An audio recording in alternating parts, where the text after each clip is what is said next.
આ તમારો જે એક્સરસાઇઝનો ક્વેશ્ચન નંબર 7 છે, તો એમાં તમને અહીંયા આ બધા નોર્મલ જે છે એ જ આપેલા છે.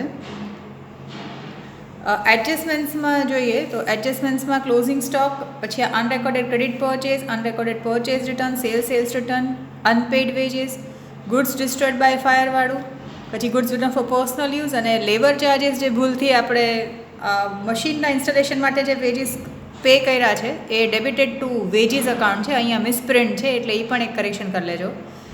આમાં ક્લોઝિંગ સ્ટોકનું પણ એક નવું એડજસ્ટમેન્ટ છે. તો હવે આમાં જ્યારે તમે કરો ત્યારે પણ એક પેજ પર ટ્રેડિંગ, એક પેજ પર પ્રોફિટ એન્ડ લોસ અકાઉન્ટ અને એક પેજ પર બેલેન્સ શીટ કરીને કરીએ. હવે સૌથી પહેલાં એડજસ્ટમેન્ટથી સ્ટાર્ટ કરીએ. તો સૌથી પહેલાં એડજસ્ટમેન્ટમાં ક્લોઝિંગ સ્ટોકમાં તમને એક્સપ્લેનેશન આપ્યું છે. જેમ કે તમને છે કે ક્લોઝિંગ સ્ટોક જે છે એ 1,65,000નું છે, out of which market value of 50% of stock. તો 50% અને બાકીના 50%. તો એક 50% છે એની 10% વધારે છે, તો આ 10% મોર જે છે એનું આપણે કંઈ જ નહીં કરીએ. And the market value of remaining goods, એટલે આ 50% છે તો ને આધે ઇધર જાય આધે ઉધર જાય એના જેવું છે. તો 50% છે એમાં 10% વધારે છે એટલે એનું આપણે કંઈ નહીં કરીએ. બટ બાકીના જે 50% છે એની વેલ્યુ 10% લેસ છે, તો જે લેસ છે એનું આપણે કન્સિડરેશન કરવું પડશે. સો 1,65,000 જે છે એના આપણે 50% કરીએ તો 82500 આવે. 82500માં 10% લેસ છે એટલે આના જ આપણે 10% કરીએ તો 8250 માઇનસ કરવાના આવે. તો રિમેનિંગ અમાઉન્ટ આવશે 74250. તો આપણે ક્લોઝિંગ સ્ટોકમાં 50% ના પહેલાં આપણે બે પાર્ટ પાડ્યા, તો 8250 અને 8250 બે પાર્ટ છે. એક 50%માં વેલ્યુ 10% મોર છે તો એનું આપણે કંઈ નહીં કરીએ, પણ બીજા 50%માં 10% લેસ છે તો આપણે 10% માઇનસ કર્યા તો 74250 આવ્યા. તો અડધા સ્ટોકની વેલ્યુ એઝ ઇટ ઇઝ રાખીએ અને અડધા સ્ટોકની વેલ્યુમાં 10% રિડક્શન છે. તો ક્લોઝિંગ સ્ટોક ટોટલ જે છે એ આ બેનો ટોટલ કરશું તો 156,750 આવશે. જો આ ક્લોઝિંગ સ્ટોકમાં જ્યારે પણ આવી રીતે લેસવાળો આપ્યું હોય તો એને આપણે અલગથી કરીને જોવું પડે અને એનું કેલ્ક્યુલેશન કરવું પડે કે એકચ્યુઅલી કેટલાનું ક્લોઝિંગ સ્ટોક છે. સો આ ફર્સ્ટ જ જે છે ક્લોઝિંગ સ્ટોકનું કેલ્ક્યુલેશન એ બરાબર જોજો. તમને અગેન જોઈ લો કે 1,65,000માંથી 50% ઓફ સ્ટોકની વેલ્યુ 10% મોર છે, તો આપણે મોર છે એટલે કંઈ નહીં કરીએ, ખાલી 50% એમને સાઈડમાં લખી નાખીએ. બાકીના 50% છે જે 82500 છે એમાં 10% વેલ્યુ લેસ છે, તો એ માઇનસ કરીએ તો 74250 આવશે. તો ટોટલ ક્લોઝિંગ સ્ટોક 156,750 છે. ક્લોઝિંગ સ્ટોકની બે ઇફેક્ટ કરીએ તો ટ્રેડિંગ અકાઉન્ટમાં ક્રેડિટ સાઇડમાં જેમ કે નીચેની સાઇડમાં આપણે લખ્યું હશે બાય ક્લોઝિંગ સ્ટોક, તો 156,750. અને બીજી ઇફેક્ટ બેલેન્સ શીટમાં એસેટ સાઇડમાં. સો એસેટ સાઇડમાં પણ ક્લોઝિંગ સ્ટોક જે ટોટલ અમાઉન્ટ છે 156,750 એ ટોટલ અમાઉન્ટ આવી જશે. એટલે ક્લોઝિંગ સ્ટોકના બે ઇફેક્ટ આવી ગયા, 156,750 ટ્રેડિંગ અકાઉન્ટમાં ક્રેડિટ સાઇડમાં અને બેલેન્સ શીટમાં એસેટ સાઇડમાં. હવે એના પછી નેક્સ્ટ છે અનરેકોર્ડેડ ક્રેડિટ પરચેઝ 60,000 છે. તો પરચેસ કરવાનું અનરેકોર્ડેડ હોય, so add in purchase in trading account debit side. તો અહીંયા આપણે જ્યારે પરચેઝ લખશું ત્યારે amount plus unrecorded credit purchase. તો અનરેકોર્ડેડ ક્રેડિટ પરચેઝ આપ્યું છે 60,000. So add in purchase in trading account debit side and add in creditors on balance sheet liabilities side. તો બેલેન્સ શીટ લાયબિલિટી સાઇડમાં આપણે ક્રેડિટર્સનું અમાઉન્ટ જ્યારે લખશું એમાં પ્લસ થશે unrecorded credit purchase. So credit purchase જે છે એ 60,000. સો સેકન્ડ એડજસ્ટમેન્ટની બે ઇફેક્ટ આવી ગઈ. અનરેકોર્ડેડ ક્રેડિટ પરચેઝ છે. એના પછી અનરેકોર્ડેડ ક્રેડિટ પરચેઝ રિટર્ન છે. So due to purchase return goods goes out of the business. So purchase return unrecorded હોય, so either deduct from purchase in trading account debit side or આપણે એને separately લખી શકાય. Trading અકાઉન્ટમાં credit સાઇડમાં આ by purchase return unrecorded purchase return છે 7,500. અને જેટલો સામાન આપણે પાછો મોકલાવી દઈશું, so right on the credit side of trading account and second effect deduct from creditors on balance sheet liabilities side. તો ક્રેડિટર્સમાંથી પણ આ અનરેકોર્ડેડ ક્રેડિટ પરચેઝ રિટર્ન, કારણ કે હવે એટલા પૈસા આપણે ઓછા આપશું આપણા ક્રેડિટર્સને, સો 7500 માઇનસ કરવાનું છે, એટલે અહીંયા બ્રેકેટમાં લખીને રાખ્યું છે, પરચેઝ રિટર્ન છે એટલા માટે. પછી ફોર્થ એડજસ્ટમેન્ટ છે અનરેકોર્ડેડ ક્રેડિટ સેલ્સ છે. તો ક્રેડિટ સેલ્સ અનરેકોર્ડેડ હોય so add in sales in trading account credit side, જેમ કે અહીંયા સેલ્સ હશે એમાં plus unrecorded credit sales. So credit sales છે 75,000ના. અને સેકન્ડ ઇફેક્ટ છે add in debtors on balance sheet asset side. So balance sheet asset સાઇડમાં ડેટર્સ જ્યારે પણ લખ્યું હશે એમાં plus unrecorded credit sales. So credit sales unrecorded જે છે એ 75,000 અહીંયા પણ પ્લસ કરવાના આવશે. એટલે જો આ એડજસ્ટમેન્ટની બે effect add in debtors on balance sheet asset side and add in sales in trading account credit side. પછી અનરેકોર્ડેડ ક્રેડિટ સેલ્સ રિટર્ન પણ છે. તો સેલ્સ રિટર્ન કરવાથી ગુડ્સ કમ્સ ઇન હશે, સો આપણે એને ટ્રેડિંગ અકાઉન્ટમાં લખી શકીએ અનરેકોર્ડેડ સેલ્સ રિટર્ન. તો સેલ્સ રિટર્ન જે છે એ 22,500. So right on the debit side of trading account એની ફર્સ્ટ ઇફેક્ટ, ઓર આપણે એને સેલ્સમાંથી પણ માઇનસ કરી શકાય. અને આપણા ડેટર્સ આપણને એટલા પૈસા ઓછા આપશે, so deduct from debtors on balance sheet asset side. So minus unrecorded credit sales return, કારણ કે એ લોકો આપણને એટલા હવે કેશ ઓછા આપશે, એ લોકો સામાન પાછા મોકલાવી દે છે એટલા માટે. સો સેલ્સ રિટર્ન જે છે એ 22,500નું છે, માઇનસ કરવાનું છે અહીંયાથી, એટલે બ્રેકેટમાં લખ્યું છે. પછી સેલ્સ રિટર્ન પછી આઉટસ્ટેન્ડિંગ વેજીસ છે, એટલે અનપેડ વેજીસ છે. સો ટ્રેડિંગ અકાઉન્ટમાં ડેબિટ સાઇડમાં આપણે જ્યારે વેજીસ લખશું એમાં plus outstanding or unpaid wages. So add in wages in trading account trading account debit side and write such outstanding or unpaid wages on balance sheet liabilities side. So balance sheet liabilities માં 15,000 outstanding or unpaid wages. તો આ sixth એડજસ્ટમેન્ટના બે effect આવ્યા. સેવન્થમાં છે goods of 15,000 destroyed by fire and insurance company admitted a claim of whole amount. પૂરેપૂરો amount આપી દેશે એટલે આપણને કંઈ લોસ નથી થતું. So goods destroyed by fire હોય so deduct from purchase in trading account debit side, જેમ કે અહીંયા છે goods destroyed by fire. So total goods destroyed by fire 15,000 છે, એ માઇનસ કરવાના છે, એટલે બ્રેકેટમાં લખીએ. અને એન્ટાયર અમાઉન્ટ જે 15,000 છે ઇન્સ્યોરન્સ કંપની આપણને આપશે.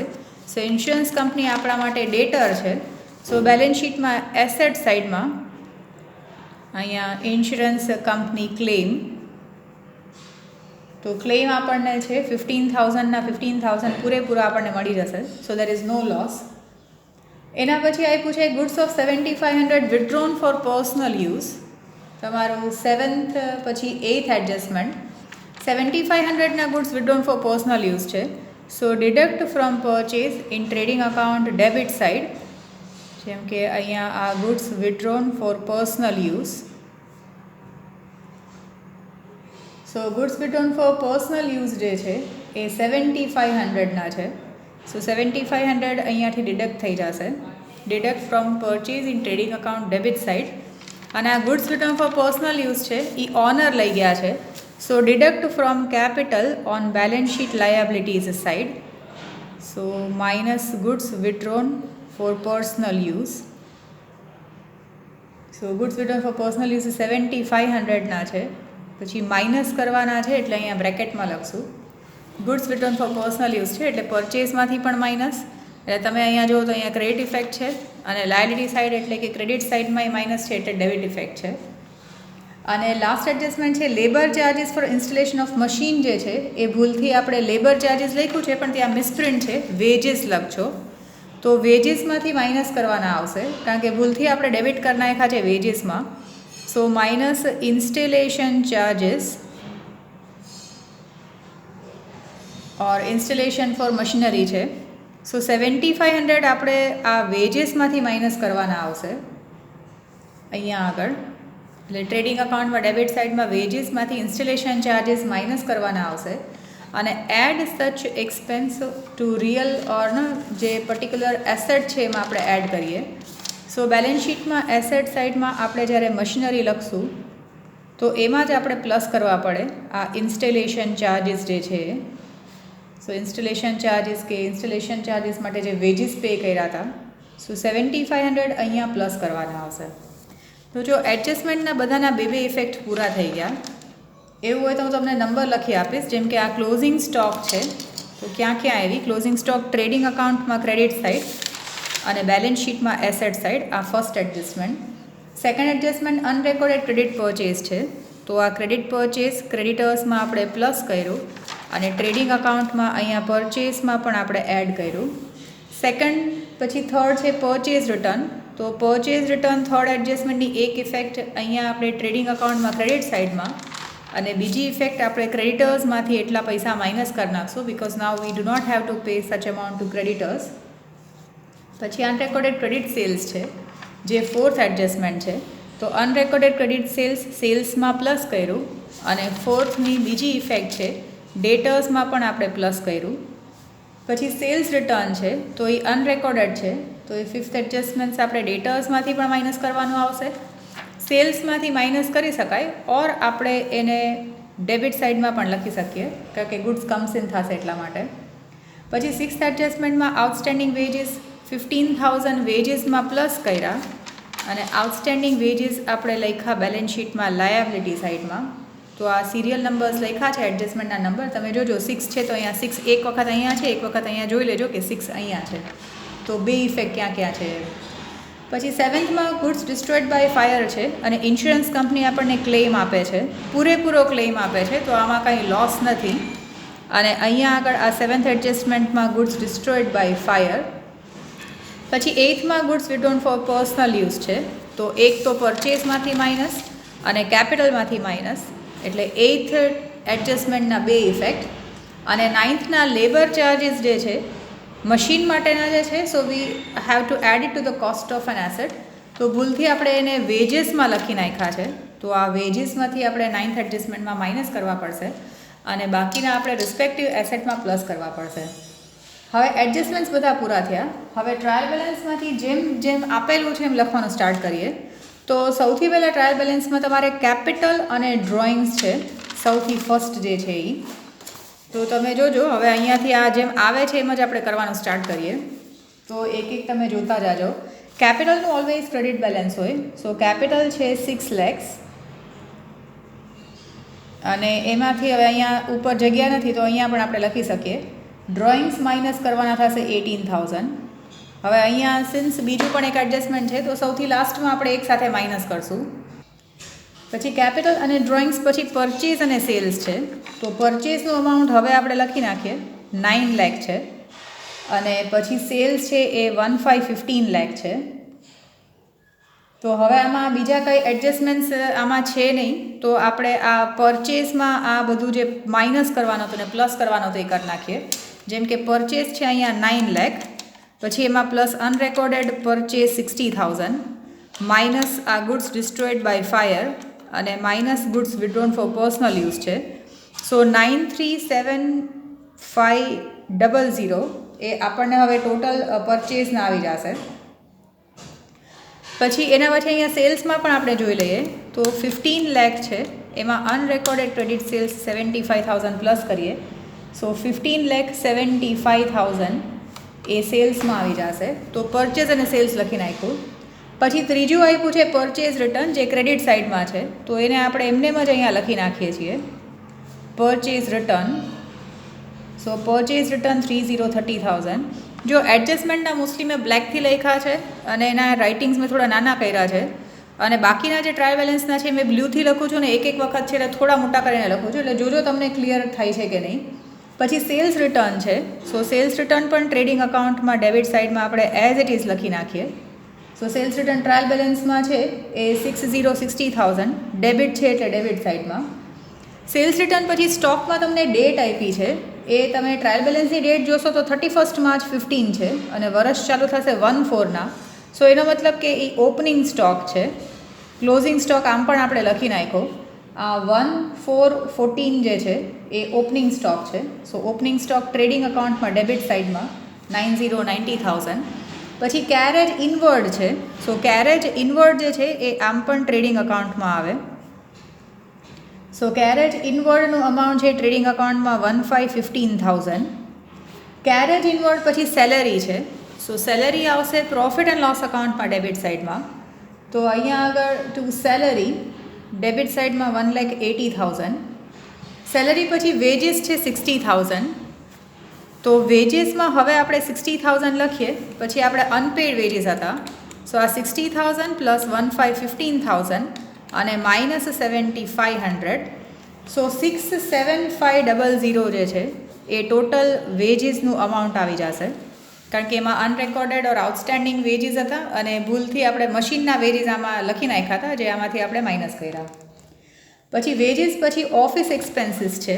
તો office expenses profit and loss અકાઉન્ટમાં ડેબિટ સાઇડમાં, એમાં કંઈ પણ એડજસ્ટમેન્ટ કે કંઈ છે નહીં. So office expenses debit amount debit સાઇડમાં. ઓફિસ એક્સપેન્સ છે 1,20,000. ઓફિસ એક્સપેન્સ પછી ડિબેન્ચર ઇન્ટરેસ્ટ રિસીવ્ડ છે. તો રિસીવ થયું છે ઇન્કમ, એટલે પ્રોફિટ એન્ડ લોસ અકાઉન્ટમાં ક્રેડિટ સાઇડમાં ડિબેન્ચર ઇન્ટરેસ્ટ રિસીવ્ડ. તો આમ પણ એ ક્રેડિટ સાઇડમાં આપ્યું છે. ક્રેડિટ સાઇડમાં છે 1,515,000. ડિબેન્ચર ઇન્ટરેસ્ટ રિસીવ્ડ પછી ડિસ્કાઉન્ટ રિસીવ્ડ પણ છે. તો એ પણ પ્રોફિટ એન્ડ લોસ અકાઉન્ટમાં ક્રેડિટ સાઇડમાં by discount received. So discount received જે છે એ 6,000. ડિસ્કાઉન્ટ રિસીવ્ડ પછી હજી કમિશન રિસીવ્ડ છે. સો બાય કમિશન રિસીવ્ડ એ પણ ક્રેડિટ સાઇડમાં 3,000. હવે એના પછી તમને આપ્યું છે 10% બેંક લોન. તો 10% બેંક લોન આવશે બેલેન્સ શીટમાં લાયબિલિટી સાઇડમાં, કારણ કે આપણે લોન લીધી છે. સો બેલેન્સ શીટમાં લાયબિલિટી સાઇડમાં આ 10% બેંક લોન, અને બેંક લોનનું અમાઉન્ટ જે છે એ 3 લાખ છે. હવે એક હિડન એડજસ્ટમેન્ટ છે જેનો એક્સ્ટ્રા ક્વેશ્ચન પણ કરશું. જ્યારે પણ તમને ટ્રાયલ બેલેન્સમાં પર્સન્ટેજ અને અમાઉન્ટ આપેલું હોય તો આપણે એમ સમજવાનું કે આ બેંક લોન લીધી છે તો એનું ઇન્ટરેસ્ટ જે છે એ 3 લાખના 10% જે છે એ 30,000 જે છે એ આવવા જોઈએ. તો ટ્રાયલ બેલેન્સમાં આપણે ચેક કરીએ તો ક્યાંય પણ આપણને ઇન્ટરેસ્ટ ઓન લોન છેલ્લે સુધી ઓકે એક વખત આપ્યું છે, એટલે આમાં એડજસ્ટમેન્ટ નથી તો પ્રોબ્લેમ નથી. ઓકે 10% બેંક લોન 3 લાખ અહીંયા આગળ ને, તો આપણે એડજસ્ટમેન્ટમાં કે એમને આપ્યું હોય ઓર ઇવન ટ્રાયલ બેલેન્સમાં ખાલી પર્સન્ટેજ આપ્યું હોય તો એ હિડન એડજસ્ટમેન્ટ હશે. ઓકે અત્યારના એમને જ છે તો એમને જ કરીએ. આની પહેલાંના ક્વેશ્ચનમાં પણ હતું એવી રીતે. તો જેમ કે આની પહેલાંના ક્વેશ્ચનમાં તમે જોશો તો એ ત્યાં જ આપેલું હતું. જેમ કે આની પહેલાંના ક્વેશ્ચનમાં 10% બેંક લોન છે 2 લાખ, તો એના 10% કરીએ તો આખા વર્ષના 10% 20,000 થાય. એ ઇન્ટરેસ્ટ આપેલું જ છે. મને પહેલાં એમ કે અહીંયા નથી આપેલું, બટ આ 3 લાખ અહીંયા બેંક લોન છે અને આગળ અહીંયા આપેલું છે બેંક લોન ઇન્ટરેસ્ટ, એટલે કંઈ પ્રોબ્લેમ નથી આ પર્ટિક્યુલર સમ માટે. સો આ 10% બેંક લોન સુધી પહોંચ્યા આપણે, તો 3 લાખ લાયબિલિટી સાઇડમાં. પછી બિલ્સ પેએબલ છે. સો બિલ્સ પેએબલ પણ બેલેન્સ શીટમાં લાયબિલિટી સાઇડમાં. સો બિલ્સ પેએબલ છે 22,500 ક્રેડિટ સાઇડમાં જ આપ્યું છે ટ્રાયલ બેલેન્સમાં. પછી ડેટર્સ છે. તો ડેટર્સનું અમાઉન્ટ હવે આપણે લખી નાખીએ 1,35,000, કારણ કે એ 1,35,000માં આપણે અનરેકોર્ડેડ ક્રેડિટ સેલ્સ છે 75,000 અને માઇનસ 22,500, એટલે 18,75,000 એ ડેટર્સનું હવે એકચ્યુઅલ અમાઉન્ટ હશે જે બચેલું હશે. ડેટર્સ પછી બિલ્સ રિસીવેબલ છે. સો બિલ્સ રિસીવેબલ પણ બેલેન્સ શીટમાં એસેટ સાઇડમાં ડેબિટ બેલેન્સ આપ્યું છે એટલે 45,000. પછી ક્રેડિટર્સ આપ્યા છે. ક્રેડિટર્સ છે 1,02,000. તો હવે એમાં આપણે આ અનરેકોર્ડેડ પરચેઝ જે છે આ 1,02,000 અનરેકોર્ડેડ પરચેઝ 60,000 પ્લસ કરીએ અને પરચેઝ રિટર્ન જે છે એ માઇનસ કરીએ. સો લાસ્ટ અમાઉન્ટ આવશે 15,45,000 ક્રેડિટર્સનું અમાઉન્ટ. ક્રેડિટર્સ પછી આઉટસ્ટેન્ડિંગ રેન્ટ છે, but since given in trial balance છે, સો આઉટસ્ટેન્ડિંગ રેન્ટ બેલેન્સ શીટમાં લાયબિલિટી સાઇડમાં as it is outstanding rent છે 15,000. આઉટસ્ટેન્ડિંગ રેન્ટ પછી એડવર્ટાઇઝમેન્ટ એક્સપેન્સ અને સ્ટેશનરી એક્સપેન્સ છે જે આવશે પ્રોફિટ એન્ડ લોસ અકાઉન્ટમાં ડેબિટ સાઇડ. તો એક તો અહીંયા એડવર્ટાઇઝમેન્ટ એક્સપેન્સ તમને આપ્યું છે 75,000 અને સ્ટેશનરી એન્ડ પ્રિન્ટિંગ એક્સપેન્સ છે એ 9,000. તો સ્ટેશનરી એન્ડ પ્રિન્ટિંગ એક્સપેન્સ 9,000. પછી મશીનરી બિલ્ડિંગ અને ફર્નિચર છે. સો મશીનરી આપણે લખી શકીએ મશીનનું અમાઉન્ટ. મશીનનો અમાઉન્ટ છે 1,35,000 અને એ 1,35,000માં હવે આપણે આ ઇન્સ્ટોલેશનના જે પે કર્યા હતા એ પ્લસ કરીએ. સો 142500 હવે ફાઇનલ અમાઉન્ટ લખી શકીએ આપણે મશીનરી અકાઉન્ટનું. મશીનરી પછી બિલ્ડિંગ છે જેમાં કંઈ પણ એડજસ્ટમેન્ટ કે કંઈ છે નહીં. સો બિલ્ડિંગ પણ ફિક્સ્ડ એસેટ્સ છે એટલે 4,50,000 બેલેન્સ શીટમાં એસેટ સાઇડમાં. બિલ્ડિંગ પછી ફર્નિચર છે તો ફર્નિચર પણ બેલેન્સ શીટમાં એસેટ સાઇડમાં 90,90,000. ફર્નિચર પછી રેન્ટ આપ્યું છે સો રેન્ટ આવશે પ્રોફિટ એન્ડ લોસ અકાઉન્ટમાં ડેબિટ સાઇડમાં. પ્રોફિટ એન્ડ લોસ અકાઉન્ટમાં ડેબિટ સાઇડમાં ટુ રેન્ટ આપ્યા છે 1,18,000. પછી ઇન્વેસ્ટમેન્ટ ઇન 10% ડિબેન્ચર્સ છે સો એ બેલેન્સ શીટમાં એસેટ સાઇડમાં આપણે કોઈ પણ બીજા કંપનીના શેર્સ કે ડિબેન્ચર્સ પરચેઝ કર્યા હશે. સો ઇન્વેસ્ટમેન્ટ ઇન 10% ડિબેન્ચર્સ સો 1,50,000 અને આપણે એનું કમ્પેરિઝન કરીએ તો 1,50,000ના 10% 15,000 થાય તો એ આપણે ઓલરેડી લખીને આપ્યું છે ડિબેન્ચર ઇન્ટરેસ્ટ રિસીવ્ડ એટલે એ આમ પણ આવી ગયું છે એવું આપણે કહી શકાય. અને બેંક લોન ઇન્ટરેસ્ટ છે લાસ્ટ જે છે એ જો આપણે છેલ્લે લખ્યું ઇન્વેસ્ટમેન્ટ ઇન 10% ડિબેન્ચર્સ 1,50,000 અને લાસ્ટ છે બેંક લોન ઇન્ટરેસ્ટ જે આપણા માટે એક્સપેન્સ છે. તો અહીંયા આગળ પ્રોફિટ એન્ડ લોસ અકાઉન્ટમાં ડેબિટ સાઇડમાં બેંક લોન ઇન્ટરેસ્ટ સો એ આપ્યું છે 30,30,000 એટલે તમે જોજો કે આપણે બધું જ લખી નાખ્યું. હવે આપણે gross profit net profit find out કરીએ તો એમાં તમે ક્રેડિટ સાઇડનો ટોટલ કરશો તો તમે 1,76,9,250 આવશે. ડેબિટ સાઇડનો ટોટલ કરશો તો 1,1,92,500 આવશે અને એનું ડિફરન્સ કરશો ને અહીંયા ઓછા છે તો એ ડિફરન્સ તમારો આવશે 5,76,750 જે જશે પ્રોફિટ એન્ડ લોસ અકાઉન્ટમાં બિકોઝ આ જે છે એ ગ્રોસ પ્રોફિટ છે. પછી ગ્રેટર અમાઉન્ટ જે છે એ બે સાઈડ જો અહીંયા એક્સપ્રેશન લખીને રાખું છું આમાંથી આ માઇનસ કર્યું છે એટલે 5,76,750 આવે છે. પછી પ્રોફિટ એન્ડ લોસ અકાઉન્ટમાં ક્રેડિટ સાઇડમાં અહીંયા બ્રોડ ફોરવર્ડ કર્યું હશે. એના પછી આ ક્રેડિટ સાઇડનો ટોટલ કરશો તો 6,00,750 આવશે અને ડેબિટ સાઇડનો ટોટલ કરજો તો અહીંયા પણ આ એક્સપેન્સીસ ઓછા છે એટલે આ ગ્રેટર ટોટલ બે સાઇડ લખીને નેટ પ્રોફિટ એટલે અહીંયા ડિફરન્સ ગોતશું આ બેનો તો અહીંયા નેટ પ્રોફિટ આવશે જે આપણે કેપિટલમાં પ્લસ કરશું એટલે 1,68,750 નેટ પ્રોફિટ આવે છે. તો અહીંયા આગળ પ્લસ આ નેટ પ્રોફિટ 1,68,750. પછી આ કેપિટલ જે છે આપણી પાસે 6 lakhs છે સો આ 6 lakhs એમાંથી -7,500 -1,18,000 અને પ્લસ 1,68,750 કરીએ તો કેપિટલનું બેલેન્સ આવશે 7,43,250. પછી બે સાઈડ ટોટલ ચેક કરો કે બે સાઈડ સેમ આન્સર આવે છે કે નહીં.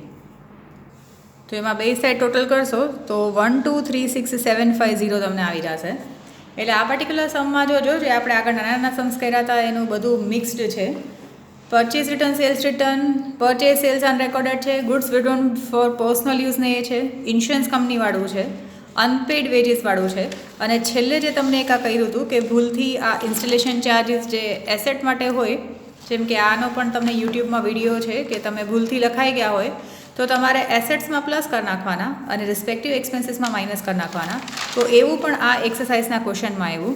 એટલે આ એક્સરસાઇઝનો ક્વેશ્ચન તમે શાંતિથી જોઈ લો પહેલાં પછી તમારી રીતે તમે ટ્રાય કરી જુઓ કારણ કે આ એક કરશો પછી આના જેવો ઇલિસ્ટ્રેશન પણ છે તો પછી મીટમાં ડિસ્કસ કરી શકાય કે તમને આમાં ક્યાં ક્યાં પ્રોબ્લેમ્સ થયા.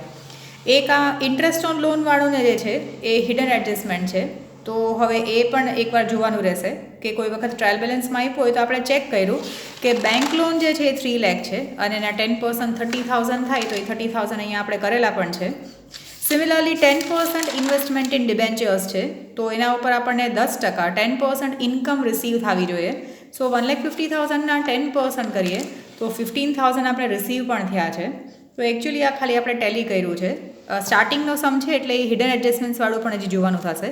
સો આ પર્ટિક્યુલર તમે એક્સરસાઇઝનો ક્વેશ્ચન જોઈ લો પછી તમારી રીતે એકવાર ટ્રાય કરી જુઓ અને પછી એક્સરસાઇઝ પછી સેમ ઇલિસ્ટ્રેશન છે એ કરી શકાય.